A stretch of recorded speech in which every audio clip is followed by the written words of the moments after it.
Elia miarahaba manokana ny Ramalala Yayava.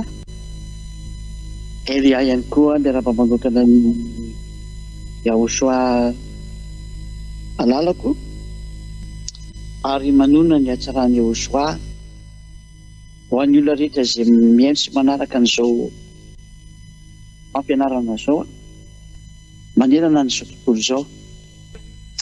Ny fampianarantsika moa an'io dia mitondra ny lohateny hoe inona no hoe maninona, izay moa tena maromarona koa, maninona no inona ziady Elia.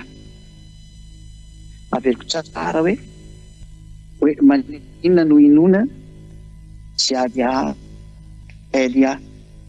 Izany hoe inona zany no antony inona anazy hoe marina ve sa diso ve izy. Izany dia tena tsika tsara izany izay. Dia valitiny menanao Yahoshua no inona satria izy namonjy izay aloha tsy diko tsara. Izy namorona anareo dia izy nanamboatra anareo. Ilay Andriamanitra inona indrindra tsara izay. Iny Yahoshua iny no ilay Andriamanitra inona. Iny no ivavahana sy ankofana izany. Izay no inona izay. Fa misy gaga eo amin'ilay teny efa ahoana teresako hoe inona ty. Ilay inona dia Dada Yava, izy no Andriamanitra mpamonjy namorona izao tontolo izao, ary Yahoshua ilay izany hoe izy no inona satria navita ny famonjena anareo ary izy no Andriamanitra ihany koa zanaky ny avy indrindra izany izy. Hoe maninona no inona ny ambasadiorany Yahoshua ziady Elia. Inona izy satria izy no nirahana. Tsy ndiko tsara, nirahina hitondra ny teniny Yahoshua. Noho izany inona izy fa mpitondra teny. Tsy hoe Andriamanitra ivavahana ny inona anazy sanatiny izany tsy izay mihitsy. Ny Andriamanitra ivavahana dia Dada Yava sy Yahoshua. Fa izy ziady Elia kosa ny zandriny Yahoshua, nirahany Yahoshua sy Dada Malala Yayava, mitondra ny teniny Dada Yava sy Yahoshua ety ambony tany, ety amin'ny planeta Terre, ety aminareo. Izany dia tena izy izay. Izany hoe ninona anazy izany hoe maninona no nino ny ambasadiorany Yahoshua ziady Elia nareo. Dia satria nirahana izy mitondra ny teniny Dada Malala Yayava, Yahoshua malala. Izay zany ny antony inona azy. Fanaporofona avy hatrany. Fanaporofona fanirahana izy ary izay ny inona azy amin'izay hoe io ilay tena iraka, io ilay misy olotena any Yahoshua ety ambonin'ny tany, io ilay misy olotena any Dada Yava ety ambonin'ny tany. Izay izy misy olotena any Dada Yava sy Yahoshua zay. Ilay Andriamanitra Abrahama, tsy ndiko tsara, ilay Andriamanitra Abrahama, izay no antony hoe nino anazy satria izy ilay nirahana misolo an'ilay Andriamanitra Dada Yava izay naniraka anazy makety sy Yahoshua izay naniraka anazy makety. Ahoana ilay teny? Fanaporofona, famarina izany eto hoe ziady Elia zany. Ary mila amin'izay no mino sy matoky azy. Tsy ndriko mafy amin'izay, mino sy matoky azy fa tena nirahana izy ary tena mitondra ny teny sy miafatra izy voninahitra Dada Yava sy Yahoshua. Voalohany indrindra ny teny navoakan'ny Yahoshua, any no ingatsika voalohany aloha, dia nametraka mihitsy ny Yahoshua ny teny hoe aza manota intsony. Izany ilay tena teny mazava be navoakan'ny Yahoshua zay hoe aza manota intsony. Izay teny izay dia mametraka mihitsy ny fa ny miaraka amin'io Andriamanitra ny Abrahama io, ny miaraka amin'io Andriamanitra Abrahama io izany dia tena mametraka tsara mihitsy ny ilay teny izy nanao hoe aza manota intsony. Tsy mety intsony izany manota na le hoe manota noho ny amin'ny tsy fahatanterana dia mibebaka rehefa rapito hoe Andriamanitra mikomprendre an'izany. Dia misy Andriamanitra mikomprendre an'izany fa diavolo no niteny an'izany taminao. Ary naizana izy niteny anao an'izany dia diavolo no niteny anao an'izany. Tany ianao mba ho any amin'ny heri.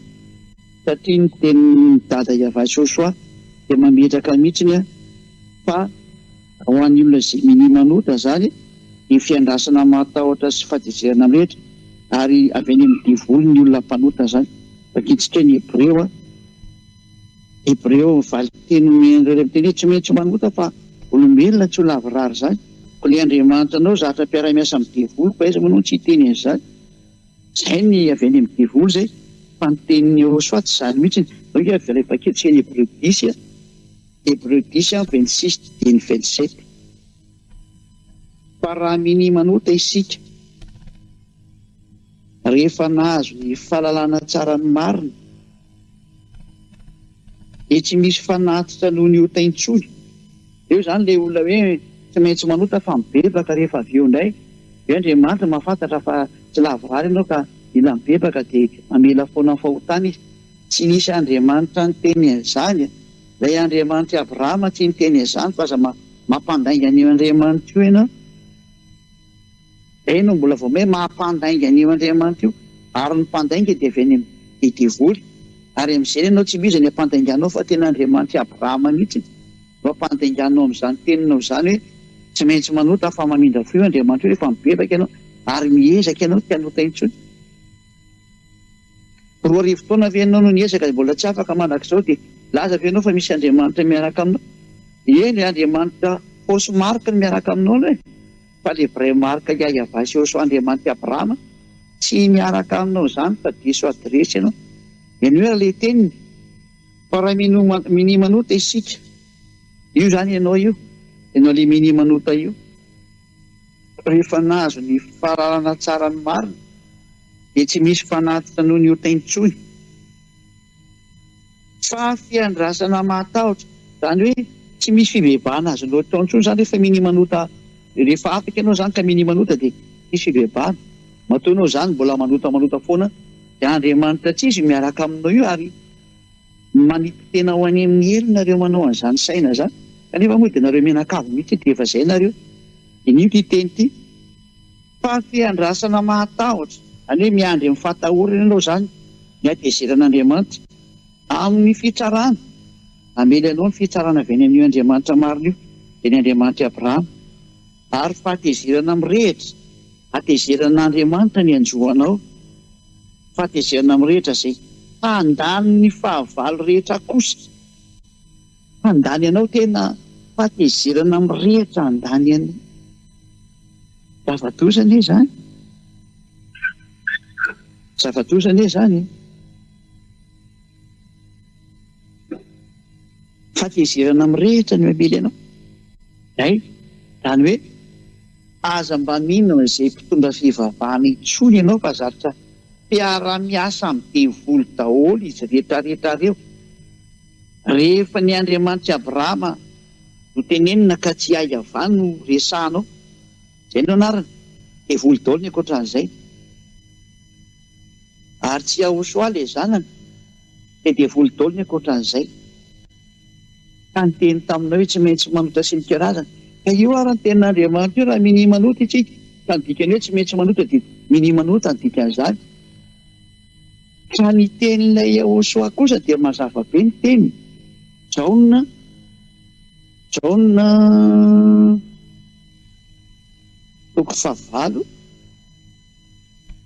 enomboka ny 10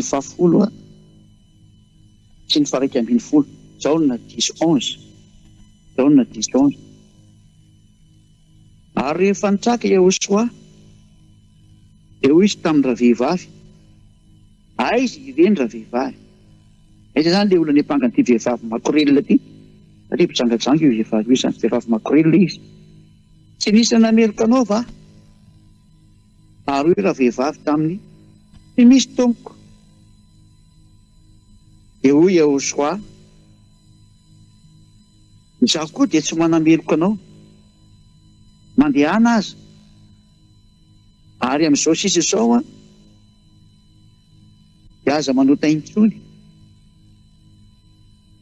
Hitonareo tsara fa tena mahitsy be ny teny eo sao hoe za koa tsy manameloko anao sao fa manomboka eto kosa amin'izao ianao niona tamiko zao aza manota intsony ianao. Zay ny tenyle ten'Andriamanitra maro ary zay ny ahafantarana an'ilay izay ny rahany fa izay ny rahany zany dia manao an'izay teniny izay koa ary azona sy manana an'izay teny izay manana ny hery entina ametrahana izay teny marina izay hoe aza manota intsony. Aleo mafisika dia mandeha mihitsy n'ilay teny ao amin'ny Jaona 5:14. Jaona 5:14 teny mbola nitsindriany Joshua amin'ny olona hiaraka amin'ny rehetrarehetra hoe sy niona taminy. Matoa ianao laza fa niona tamin'ilay Andriamanitra izay tsy izy fa mbola miverina manota foana dia Andriamanitra tsy izy io niona taminao teo io ary dia voly ilay hitanao hatramin'izay. Fa izao ny voalaza teny mahitsin'Andriamanitra hoe izay niona tamin'ny rehetra dia nahazo an'ity teny ity hoe aza manota intsony fandrao anjoanao ny ratsy nohony teo.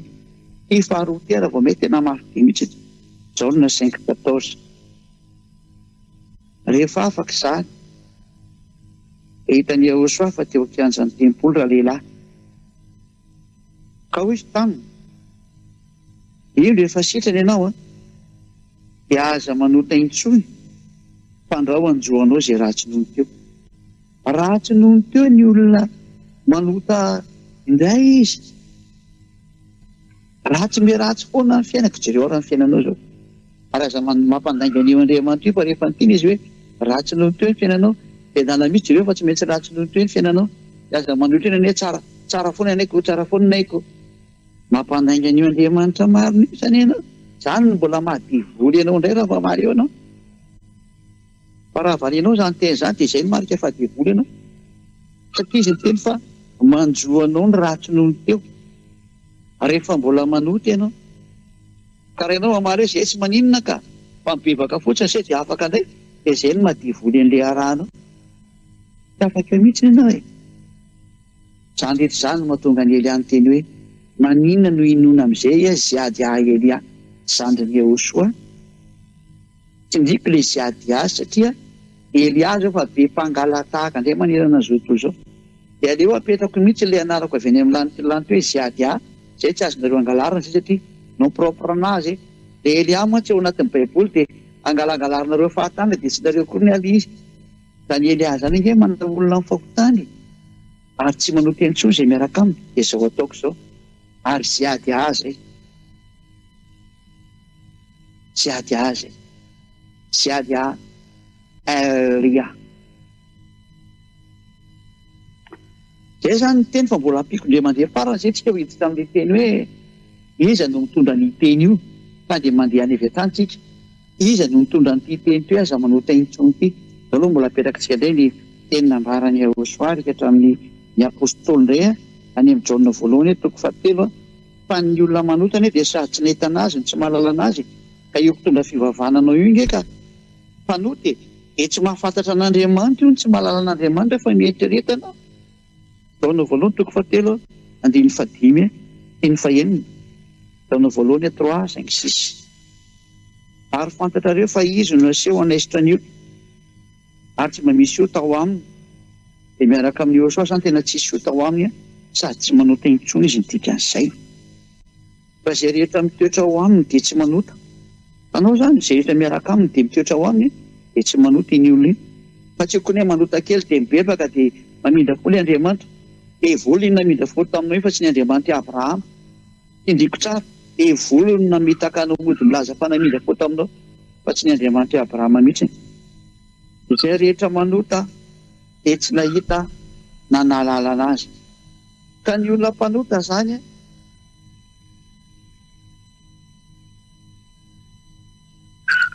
dia tsy nahita anazy ary tsy mahalala anazy. Izany hoe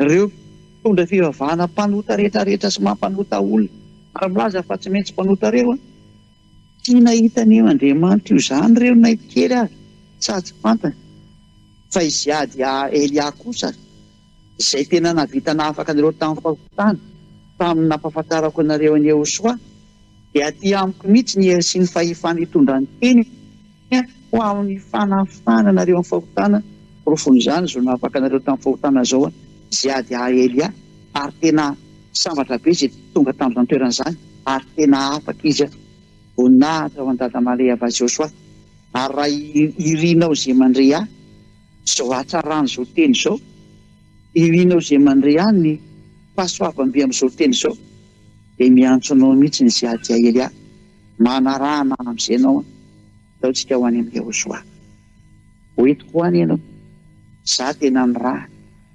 porofon'izany reo vahoaka marobe aman'arivony eto ambonin'ny tany izay efa manaraka ny Elia ianao sisa ny andrasana aza mihaino ny fanaratsiana avy any amin'ireo mpitondra fivavahana izay miara-miasa amin'ny devoly ireo ny tena azy tsy afany akory ny fahotanany na inga sy ny fitakara mbola ataony aminao firy taona ianao izay nampanontany tao foana na saina nanota foana ampy izay ny fiarahana taminy dao iaraka amin'ny Jehosoa amin'izay akotsina nina ohatran'izay rehefa lany tiara ianao misy ankehitriny ataony lany ny devoly tany dia mba tonga saina irena amin'izay amin'ny Jehosoa ahoana ilazana fa tena marina izay ady Elia ary tokony inoana amin'izay izy fa tena izy no ny rahan'ny Jehosoa efa io teny io mazava ho azy le hoe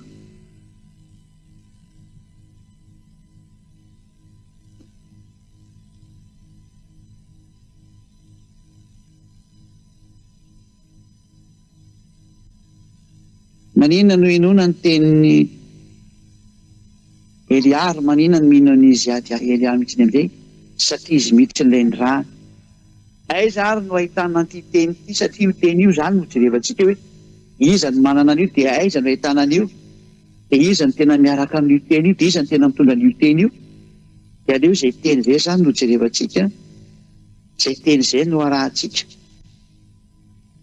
izay teny izay no arahantsika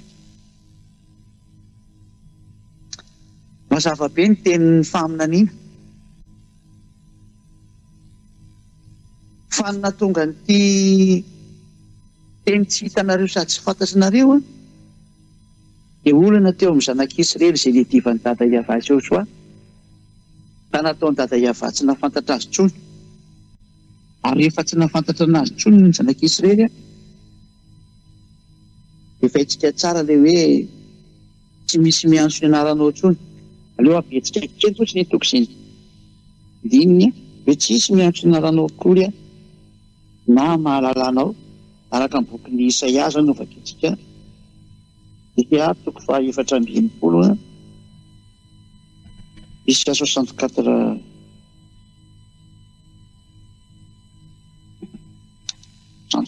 filma izy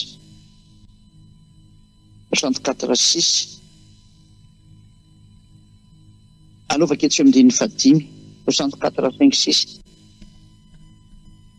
fa samy efa tahaka ny olo maloto izay rehetrarehetra Israeliana io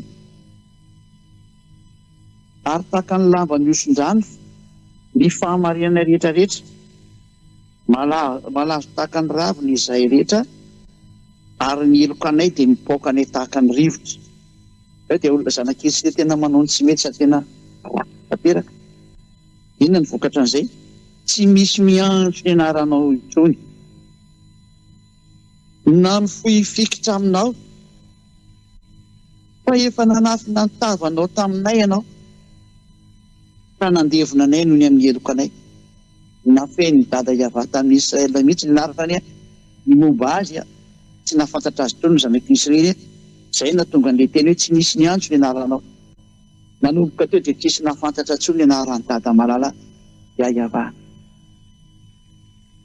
vokatra n'izany zavatra nataony zanak'Israely zany ka tezitra mafy izy dia nataony tsisy nafantatra anazy tsony tontolo izao miainga tamin'ny Israely any teo nanomboka amin'izay ilay anaran-diso be dia be Jehova, Allah, Buddha, Shiva, Brahma, Vishnu, Ganesy sy ny maro samihafa izay natsory olombelona samy antsony azy daholo ary lasa mpanota daholo mihitsy ny hafarany tena mpanota mihitsy sasany moa manambady dimy nefa ny roapolo dimapolo mihitsy arany sasany nefa ny teny le mpamina ny farany ilay zanaky ny avindrindra teo Yahosoa ny teny hoe lehilahy ray manambady vehivavy ray vehivavy ray manambady lehilahy ray efa ny sasany moa dia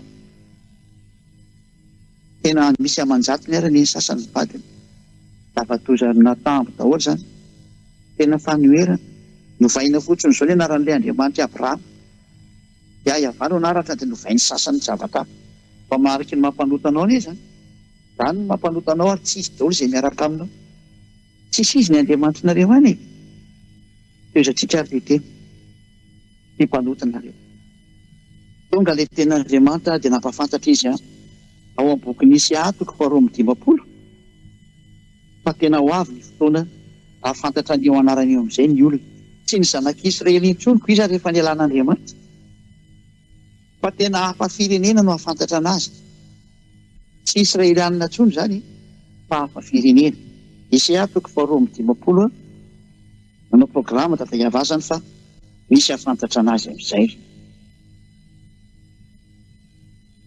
Nisea 52:6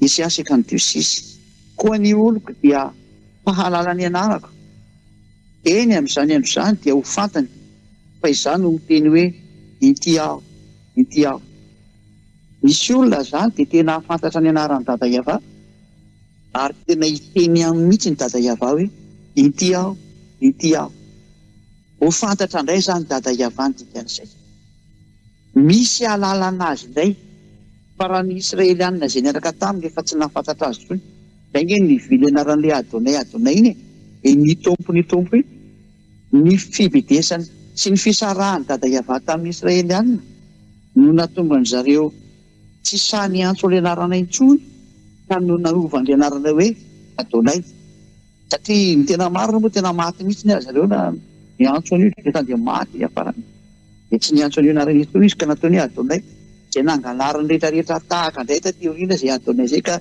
natany hoe ny tompo hitanareo tsara fa miantsoantso ny tompo daholo rehetrarehetra vokatry ny adalany sy ny adiny ny zanak'Israely io zay niady tamin'ny Andriamanitra io ary ny sarahany io Andriamanitra io ka tsy nahafantatra ilay Andriamanitra intsony izy mandraka androany zava-doza mandraka androany mihitsy satria raha nahafantatra izy miaraka ny antso ana hoe Iava sy Yahosoa dia afaka fahotana tahaka an'izay miaraka amin'ny Elia fa izy angamba mety minan'io teny io izy raha manompa an'io teny io rehefa hitany ira raha iny tsy vakilo mihitsy ny izy zany no proofa lozan'Andriamanitra tanteraka satria ny tanjon'io Andriamanitra io dia afaka mifahotana miaraka aminy ko maninona tsy izay ny tadiaviny io izy io hitanao io ko maninona zany ny tsy atonony fa le miavinariny mieritreritra fa Israelianina dia miaraka amin'ny Andriamanitra mahampimebe mihitsy raha miaraka aminareo Andriamanitra dia afaka tamin'ny fahotanareo fa mazava ny teny Andriamanitra hoe Andriamanitra tsy mihaino mpanota Nisea 59:1-2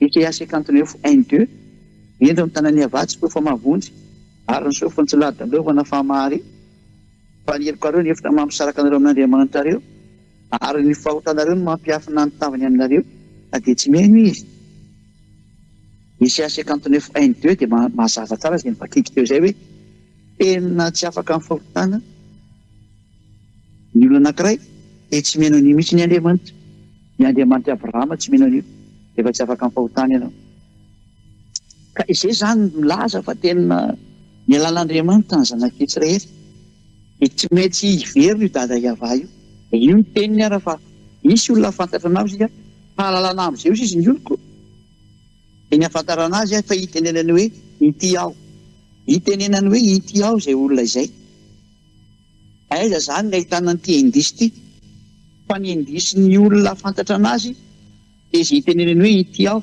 vokaroantsika zany io hiteny hoe ity aho io aiza ny ahitana izay teny ity aho izay dia mambala indray ny Nisea 50 Nisea firy moa zany 65 Nisea 65 ainsi ny 2 ho jerevantsika ilay indisy ny tenin'Andriamanitra hoe aiza ilay ahitana n'io ity aho io dia Nisea 65:1 no vakiantsika zany Nisea 65:1 ilay izy notadiaviny izay tsy naniry aho ary hitan'izay tsy nitady. Hoy izao tamin'ny firenena izay tsy nantsoina tampianarako, inty aho, inty aho. Misy firenena zany ivoan'ilay teny hoe inty aho, inty aho. Ary io firenena io nefany mbola tsy nantsoina tao mihitsy ny anarako ry dada Iava. Mazava zany fa tsy Israelianina ilay izy, ilay ahafantatra an'ilay anarana, ilay azo an'ilay teny hoe inty aho, inty aho. Satria ny Israelianina efa nantsoina tao amin'ny tanin'ny Israel ny anaran'ny dada Iava. Ka rehefa tany etsoina n'io anarana io zany dia izy. Fa ilay toerana izay entsoina azy dia mbola tsy nantsoina tao ny anarana. Mazava zany fa tsy ao Israel ilay toerana, satria efa nantsoina tao Israel ny anaran'ny dada Iava, dia tsy ao Israel zany ilay izy. Miala aloha zany izay Israel fa tsy izy. Baibay Israel fa tsy anareo ilay anarana ary tsy mahafantatra an'io nareo, ary tsy mety makany anareo anarana io. Efa nakaty amin'ny hafa firenena izy, mba hamonjena indray ny hafa firenena. Ingany ianao izay maheno n'ity fampianarana ity anatina ny Elia amin'izay ianao, minoa ny Elia amin'izay fa ziady Elia ilay ny raha namonjy anareo. Izao hitanareo izao izy eo amin'ny tele io, amin'ny internet ny tele any, ary ny feo ninareo amin'ny radio, izao izany miteny izao. Aiza ary ny ahitana anazy ary eto amin'ity planeta Terre ity, satria efa tsy an'i Israel zany ny voany io anarana io, ary tsy any ny hafantarana anazy, fa any amin'ny toeran-kafa. Aiza ny ahitana an'io? Zao tsika miverina amin'ny teny Yehosoa indray, satria Yehosoa no ahafantarantsika ny marina. Izao ny teneny Yehosoa hoe haitsika tsara ilay tenin'Andriamanitra hoe mpaminany Israeliana nareo. Any amin'ny tenin'ny mpaminany zany menotsika indray. Zao tsika hiditra indray aloha amin'ny tenin'ny dadabe Mose, Deutéronomia 18 18:15, hoe tenin'ny mpaminany no arahanareo. Deutéronomia 18:15. Dia izao ny voalaza ato zany efa kitsika vonina sy dada Iava Soasoa. Mpaminany avy eo aminao dia avy amin'ny rahalahinao tahaka no hatsangany avy Andriamanitra ao anao, izy no henonareo. Zany hoe mpaminany Israelianina zany no henona. Ka itsika mahafantatra tsara fa Yehosoa dia mpaminany Israelianina, mpaminany lehibe tao Israel izy. Dia ndao raha afaka itsika ny afatry Yehosoa tany amin'ny mpaminany, tany amin'ny mpianany zany. Dia ny mpianany moa izy atao hoe Ioanana na Jaona apôstôly. Zay dia afaka itsika ary ny tenin'ny Yehosoa nalefa any amin'ny mpaminany, teny Yehosoa mpaminany nalefa tany amin'ny mpianatra zany izy nanoratra ny momba azy. Izao ny voalazan'ny tenin'ny bokin'ny mpaminany Yehosoa araka ny nambarany apôstôly Jaona izay mpianany. Apokalipsy 19 19:10. Apokalipsy 19:10. Apokalipsy 19:10.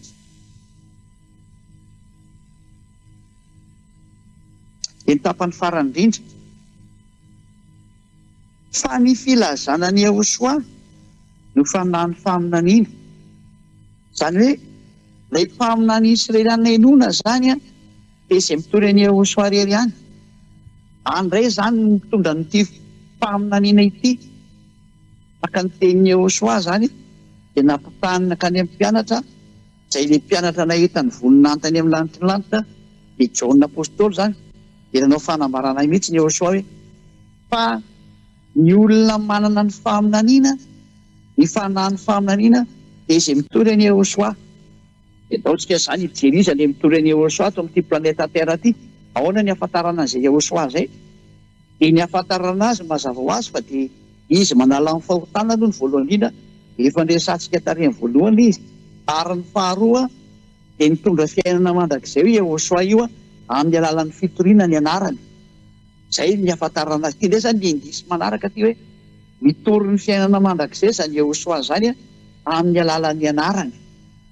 taiza tamin'ny olombelona teto ambony tany no nitony an'ilay anarana ka nahazo fiainana mandrakizay ny olona. Dikan'izay fiainana mandrakizay zay zany dia nisy fampianarana netiny teo ka afaka amin'ny fahotana ny olona. Dikan'izay eny hoe fiainana mandrakizay. Ndao raha vakintsika ny teny Joshua araka ny bokin'ny Apokalipsia indray bokin'ny Jaona moa azafady indrindra. Jaona 7:20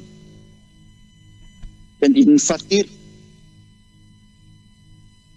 Fa misy fiainana mandrakizay ho tadiavintsika amin'izay zany aloha eto aloha indisana akany indray ity fiainana mandrakizay no jerevantsika. Fa ao amin'ny fiainana mandrakizay io no mitory ny anarana. Ao anatin'ny anarana no ivoan'ny fiainana mandrakizay. Ao anatin'ny fiainana mandrakizay dia mivoaka avy eo amin'ny anarana. Eny no jerevantsika eto indray zany ity. Raha mazava ho azy fiainana mandrakizay zany mbola afaka amin'ny fahotana zany. Ka iza no mitory an'ilay fanafana fahotana?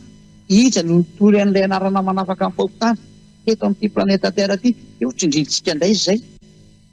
Ary manahoana sy manahoana nahatongavan'ilay teny izay izao rahantsika izao. Jaona 17:3.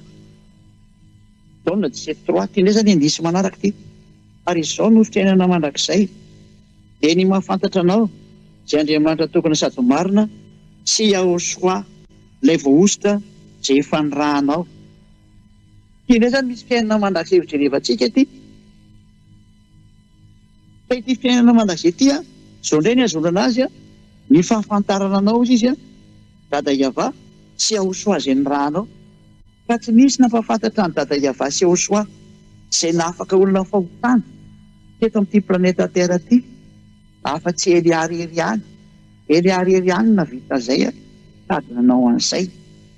Opoly fotsika ali satria generatsika mety io zany nanao hoe Iava sy Joshua. Ny Andriamanitra Abrahama dia dada Iava ilay dada, Joshua ilay zanany. Ary izay nanaraka anazy miaraka afaka amin'ny fahotana daholo.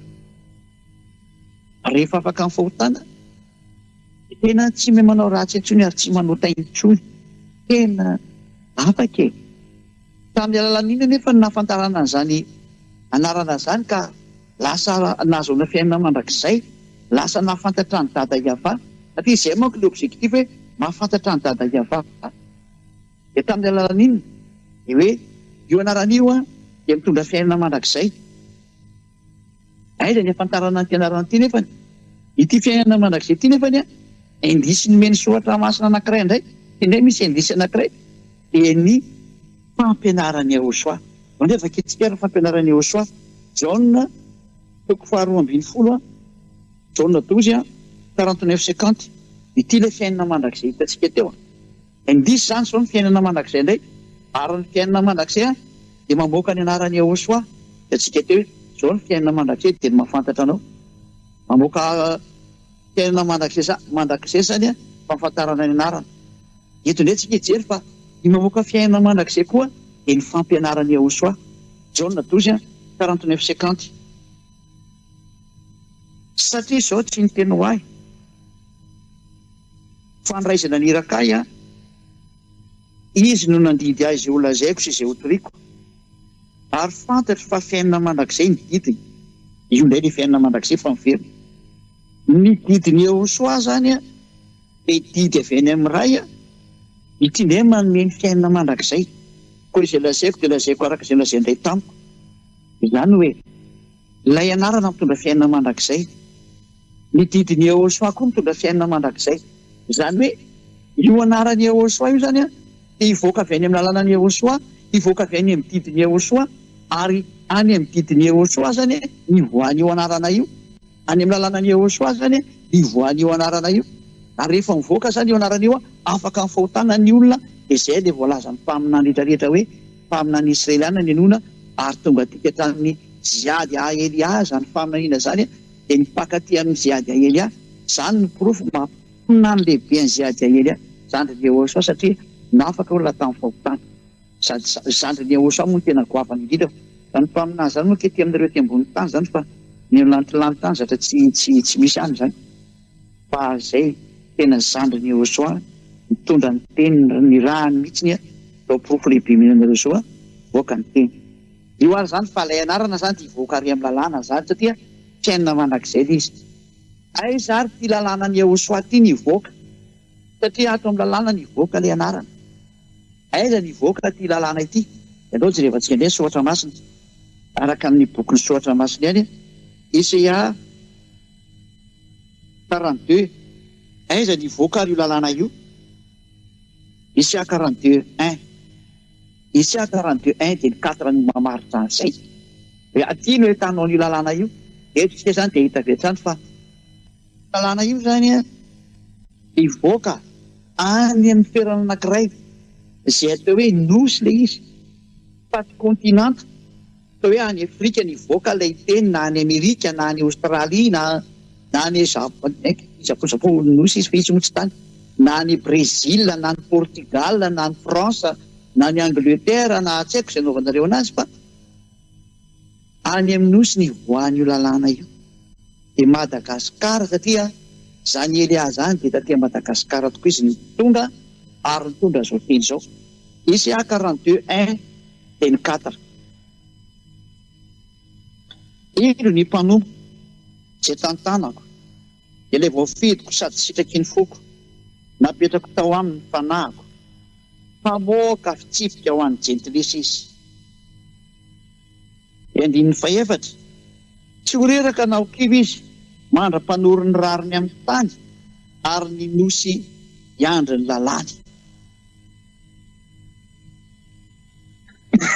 Safatindritra. Eto zany dia mazava be mihitsy fa misy mpanompo ity mpanompo ity dia tantanan'io Andriamanitra ny Abrahama io zany. Sady voafidiny ary sitraky ny fony. Zany fantany tsara zany ty mpanompo voafiditra ity sady tantanana io zany hoe tsy mandeha io zany fa tantanana voafidy io tena ny fidiny tao anatin'ny rehetrarehetra, ary tany amin'ny lanitra no fividianana azy fa tsy avy ety. Ary sitraky ny fony satria tsy avy ety an-tany ny fividianana fa raha olona tety dia mpanototra anareo ihany, fa avy any amin'ny lanitra no ny fidiana, lasa tsy mpanota izay miaraka amin'ny mazava ho azy.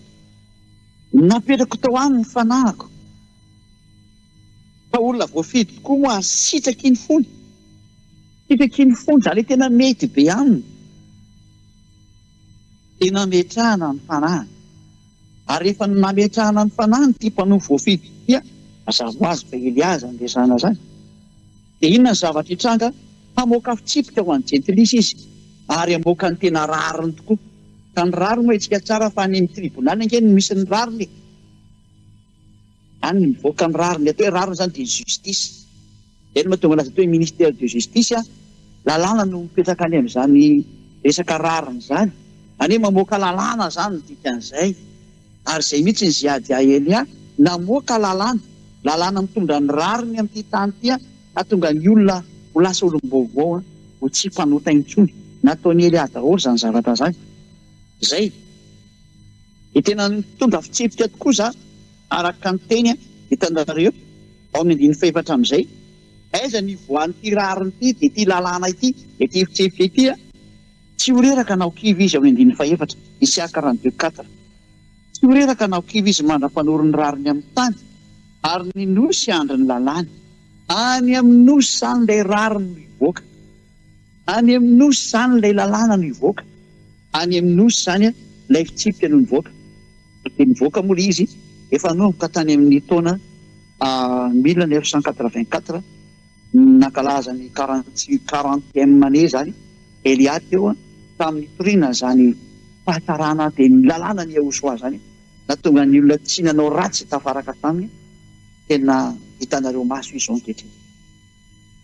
Tena hita ny famonjena hitan'ny Yahosoa, ary tanteraka ny fanavotana ankehitriny ho entin'ny Elia no ny rana ankehitriny. Tonga aty amin'ny nosy izy, nosy Madagasikara. Ho anareo rehetra izay avy any amin'ny kontinanta, aza misandoka fa tsy avy any aminareo ilay Elia. Tsy avy any amin'ny kontinanta zany Elia zany fa avy any amin'ny nosy izy. Ary Madagasikara ilay nosy voafidy eo mahafantatra anazy io. Ianareo rehetra izay milaza fa mahafantatra ny Yahosoa io any amin'ny kontinanta daholo ianareo hita zany ny Afrique du Sud. Ireo zany amin'ny faritra any amin'ny BDB any amin'ny faritra BDB any. Mahay fitenena nareo, samy mamoromorona ny Yahosoa nareo any nareo. tsy avy any amin'ny kontinanta mihitsy ny teny io fa avy etikatra nosy ary ny nosy ny voany zany teny zany dia Madagasikara ary ny anaran'izany lehilahy mividin'Andriamanitra zany izay avy any amin'ny lanitra fa tsy avy ety aminareo dia Ziadia Elia ary raha izy no mpanota dia mpanota daholo izay miaraka aminy fa matoa izy tsy mpanota matoa izy afaka daholo tamin'ny fahotana tsy mahay manota intsony izay miaraka aminy io lehilahy io mihitsy tsy mahay manota intsony dia Ziadia Elia izay miresaka aminareo ankehitriny fa tsy mahay manota ny tsisy fahotana tsy afaka hidirana fahotana ary tsy mety hipetrahana fahotana fa tena mandrava sy mpanapodika ny fahavalo diavolo izay mampanota zany diavolo zany ny farafara tampony mangovotra sy miororo eo anoloana ny olona tsy mazaka mahetan'io sy maheno anaran'io zany diavolo zany raha tsy zany ve izy manao akasiparana ny fomba rehetra izay naovany ihany mba hanakanana ny tenin'ny Ziadia Elia fa tsy azo sakanana zany Ziadia Elia zany rehefa maina izay manakana an'izany ary mihezako fotsiny tsy voasakana zany Ziadia Elia zany sady tsy voasakana ny tsy azo sakanana saka ny rivotra tsy azo sakanana fa mandeha foana iny amin'izay andehanany ihany hainareo nga manakana ny rivotra eo ambony io lanitra io izy na voasakana ny rivotra eo amin'ny lanitra ambony io fa tahaka ny tsy aizareo manakana ny koa ny tsy aizareo manakana ny ery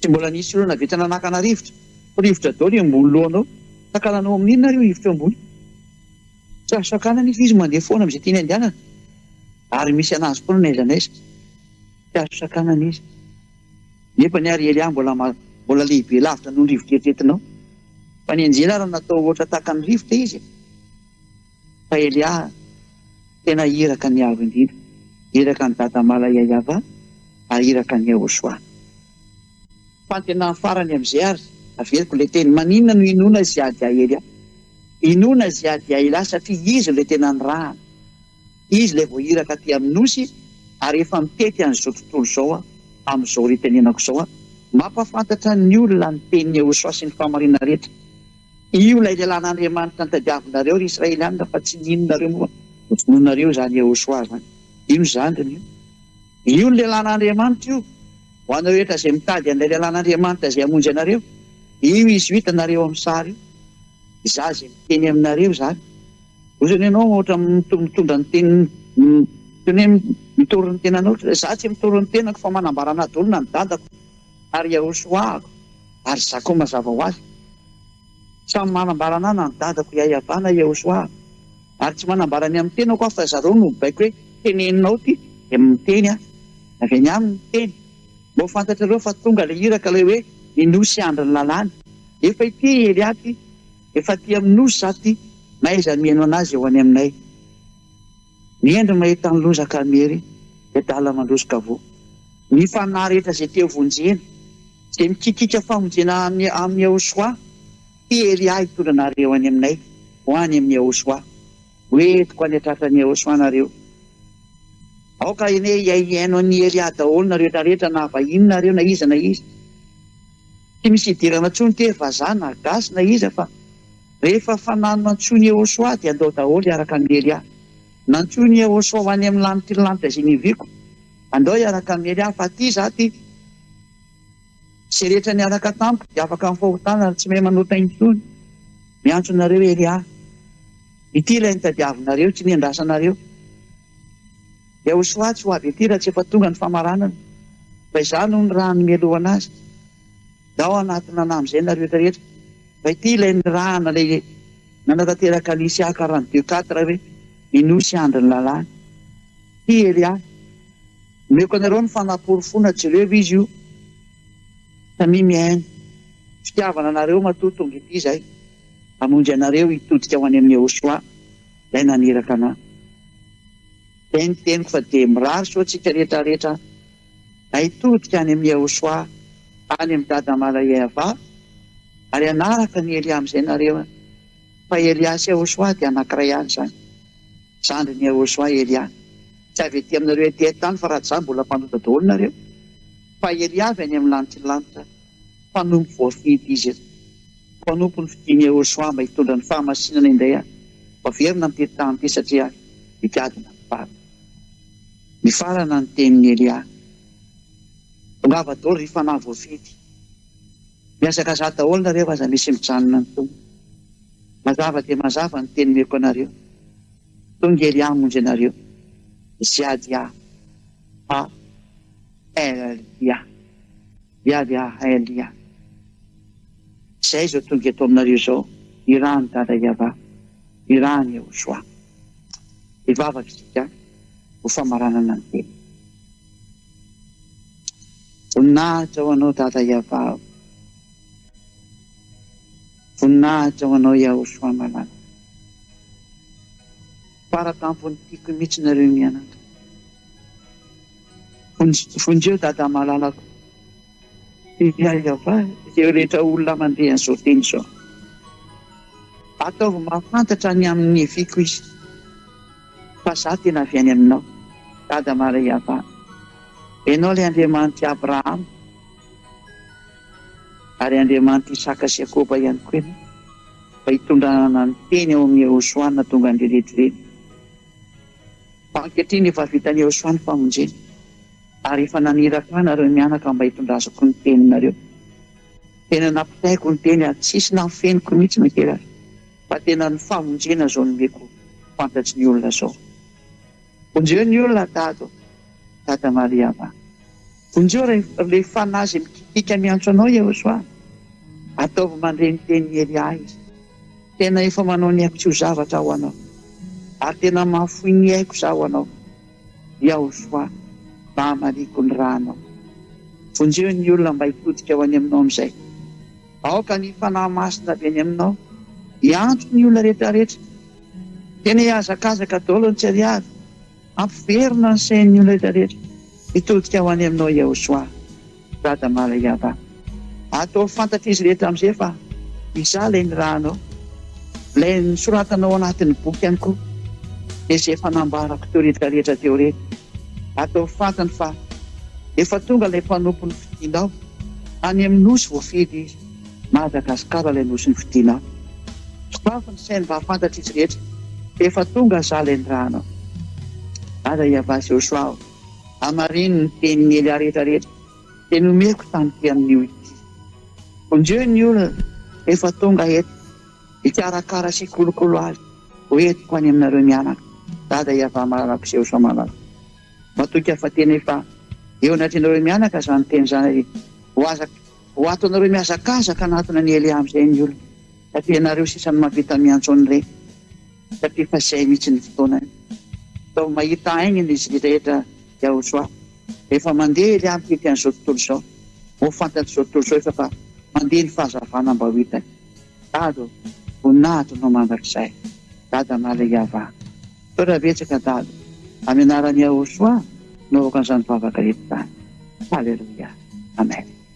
Dia mirahatra sotiketa samy teny Iosoa ao amin'ny fitohizan'ny fampianaran'ny rea amin'ny manana. Dia no matory asa.